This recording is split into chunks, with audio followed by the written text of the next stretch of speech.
Someone asks you, what do you do? And you take a deep breath because the honest answer is not going to finish in one sentence.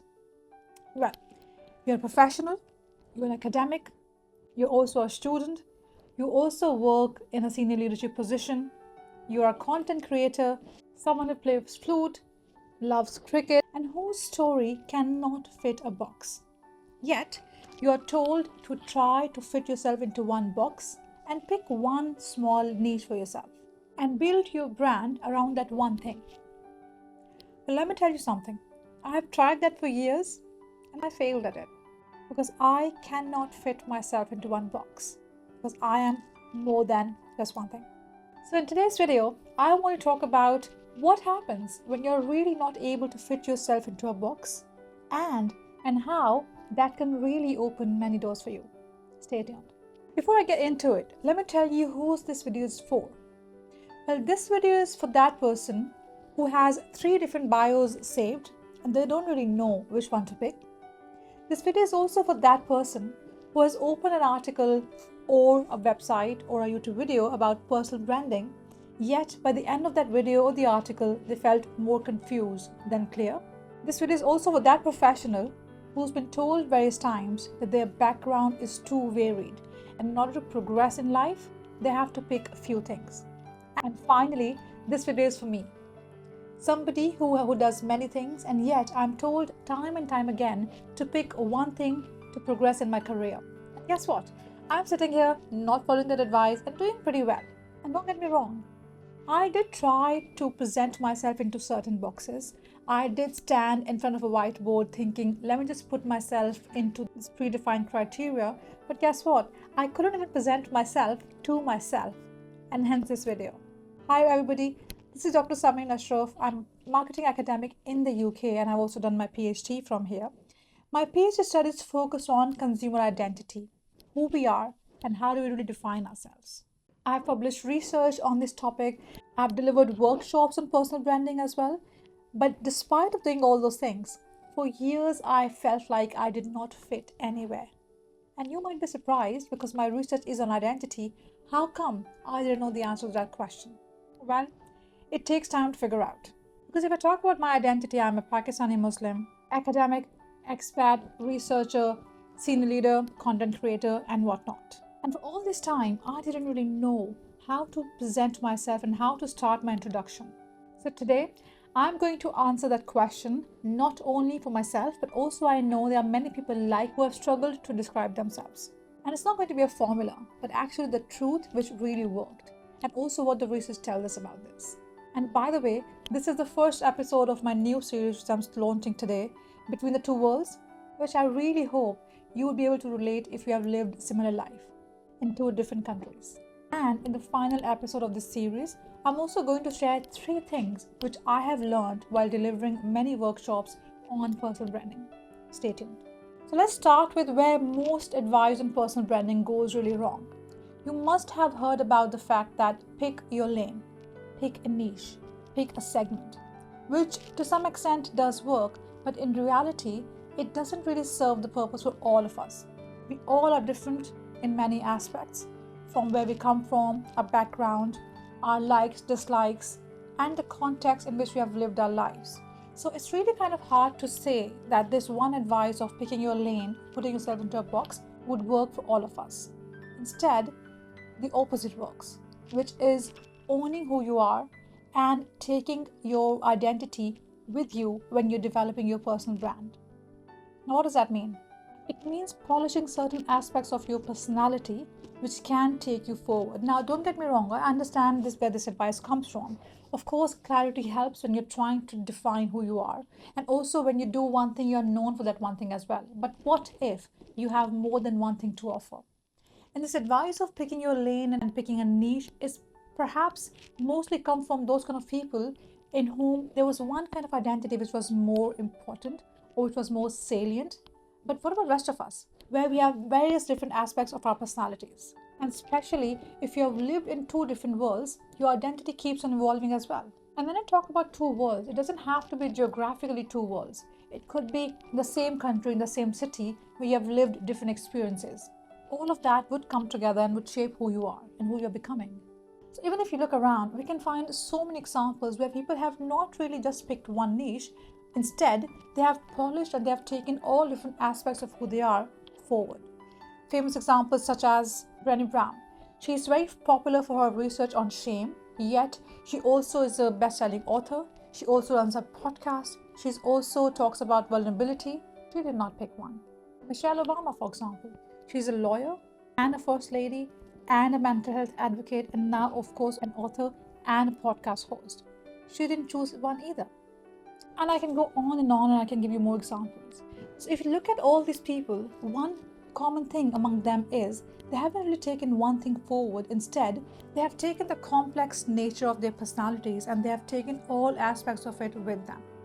And in research, this concept is referred to as identity salience.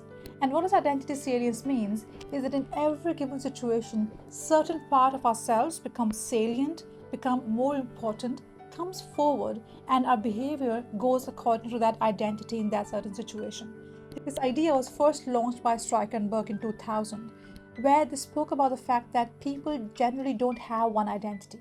We have different identities, but that identity becomes the most important where it needs to perform in a given situation. So look at yourself. You may be a professional, a student, you have certain roles within your family.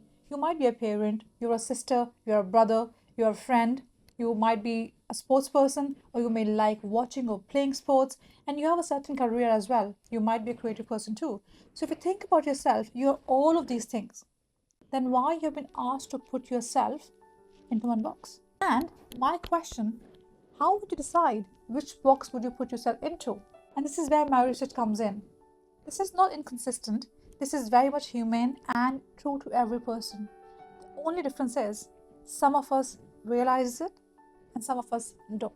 And actually the research shows that people who have multiple identities, they are shown to be more credible, more trustworthy, and more adaptable, not less. Let me give you my example. When I first started making YouTube videos, I have no idea what to talk about or what to make these videos on. Because as I said earlier, I have so many different facets to myself which I can't carry forward. Only in recent times when I've started to realize that I have so much more to offer than just one thing, I'm coming more in terms with that. Because everything I talk about is all coming from all the lenses I've just spoken to you about. I'm a Muslim whose faith really plays a huge role in my life, at work, with people, and the rest of it.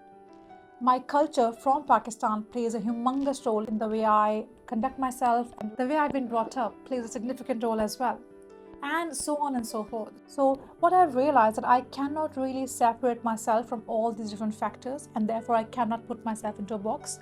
What I can do is take everything with me and put a lens through which I would see what I would like to do. Let me explain that in detail. So as a marketing academic, I can tell you that when we teach personal branding, we look at various different frameworks on which personal branding has been built on. For example, marketing logic, differentiation, target audiences, USP, which is unique selling proposition.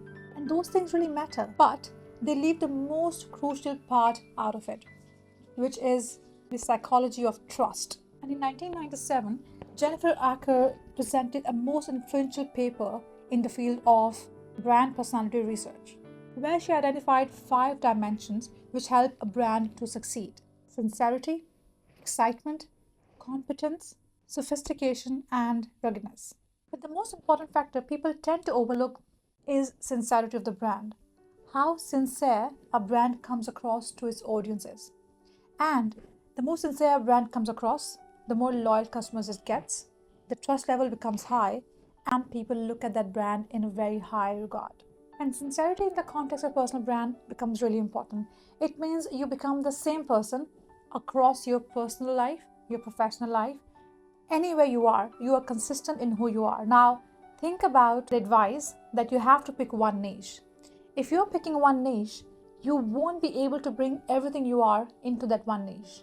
Instead, if you try and polish yourself, bring all different facets of your personality forward, look at this from the lens of identity, you would be able to be more sincere to your audience and hence build a strong professional brand. Similarly, self-verification theory, which talks about the fact that how people likes to see other people in the same light as they look at themselves. So for example, if you are in a group of people, the way you behave or the way you act, if that behavior is being praised by the people around you, you are more likely to carry on with that behavior and act accordingly. Otherwise, you would try to get rid of that because we like to relate to others more. But when we try to pick one niche and a public self becomes different from our personal self, and that becomes your identity threat, where you are trying to see which part of that identity is really you and which part you are performing or curating for the people around you. And that's not a good place to be. But on the other hand, if you have taken all different facets of yourself with you forward and looking at all of it from the lens of identity, you are more able to be authentic and true to yourself, and hence be loyal and hence being trustworthy to the people for whom you're building your personal brand. Alright, so based on everything I've said so far, I want to give you a practical tool, which is the 3-step framework, which would really help you to build your own personal brand.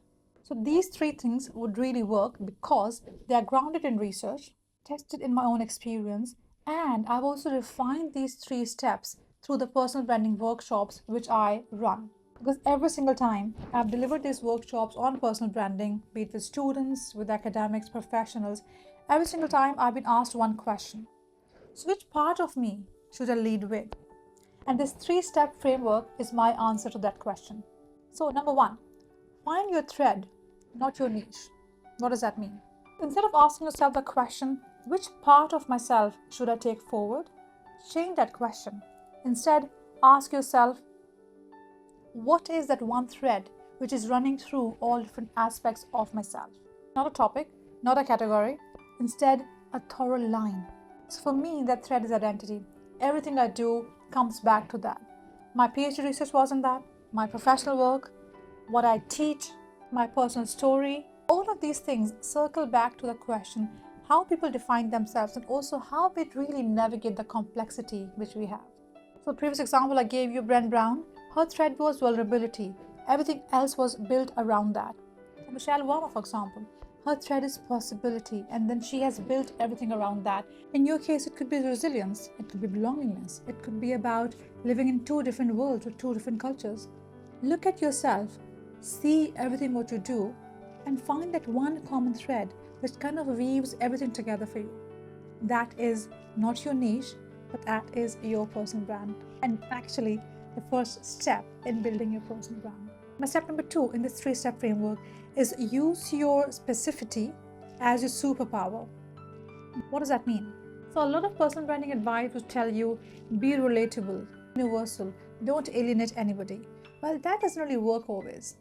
So if you look around, you'll find thousands of marketing academics on YouTube. You'll find thousands of Pakistani content creators on YouTube. You'll see thousands of women talking about faith and career.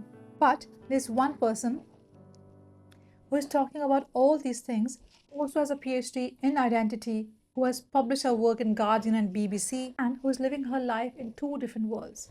That was my example, of course. But in your case, you would also have that particular advantage. Nobody can compete with you. Some authors actually also refer to this as unfair advantage, where you have unfair advantage over others because of your brought up, because of where you come from maybe because where you have studied, maybe because the people you know. So there's something about you which nobody else has, and you need to really focus on that and take yourself forward with the help of that. And it doesn't have to be one thing. Like I shared my example with you, it could be a combination of different things. So you have to look at what is that rare combination which really differentiates you from others, and how can you really use that as a superpower instead of thinking you don't have much to offer. And finally, let your identity be your lens and not the subject. So when we look at personal branding, we often confuse it with what we're going to offer and who we really are. Now, we both might be offering the same thing, but both our perspectives are going to be very different. My perspective would come from everything which I've shared earlier, my background, my faith, my country, my family, my studies, every single thing. You might be talking about the same topic, but you would have different perspective based on all those things which are only yours.